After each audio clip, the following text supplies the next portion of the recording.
LOI मागताना की आम्हाला एक डेटा सेंटर सुरू करायचंय, डेटा सेंटर सुरू करायचंय, जमीन विकत घ्यायची नाही. म्हणजे जमीन विकत घेऊन आम्ही करतोय, स्टॅम्प ड्युटीचा आम्हाला वेव्हर द्या, ही मागणीच मुळात नाहीये.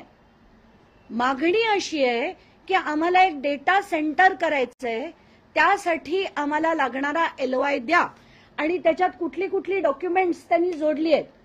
पहिलं कंपनीचं इनकॉर्पोरेशन सर्टिफिकेट, दुसरं property card, registered lease deed. आता हे मी मुद्दाम वाचून दाखवतेय, लीज डीड त्यांनी सबमिट केलंय. ऍक्टिव्हिटी रिलेटेड सर्टिफिकेशन, ॲफिडेव्हिट, अमुक तमुक तमुक आणि कॉपी ऑफ MOA.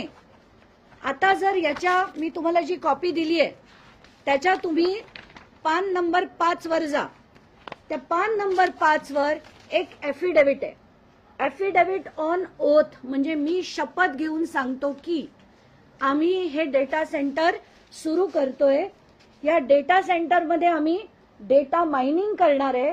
त्याच्यात आमची जी इन्व्हॉल्वमेंट आहे ते मी पूर्ण तुम्हाला वाचून मुद्दाम दाखवते.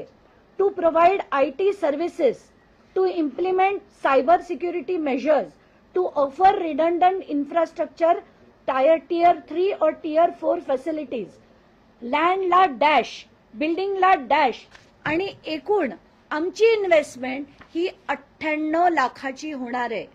फक्त 98 लाखाची इन्व्हेस्टमेंट आम्ही करणार आहे आणि त्याच्यात आम्ही डेटा सेंटर उभारणार आहे. त्याच्यासाठी LOI द्या अशी मागणी अमेडिया तर्फे केली गेली आहे. म्हणजे LOI मागून स्टॅम्प ड्युटी वेव्हर घेऊन ती जमीन घेतली गेली आहे. हे म्हणणं साफ खोटच नाही, हा एक आणि मोठा फ्रॉड आहे. आणि मोठा म्हणजे हा खरं प्रत्येक गोष्टीत त्यांनी फ्रॉड फ्रॉड फ्रॉड केलाय, दुसरं तिसरं काही नाही. एवढंच नाही, यांनी पान नंबर 7 वर टर्म शीट लावली आहे. एक टर्म शीट. हे कोणी दिली आहे टर्म शीट?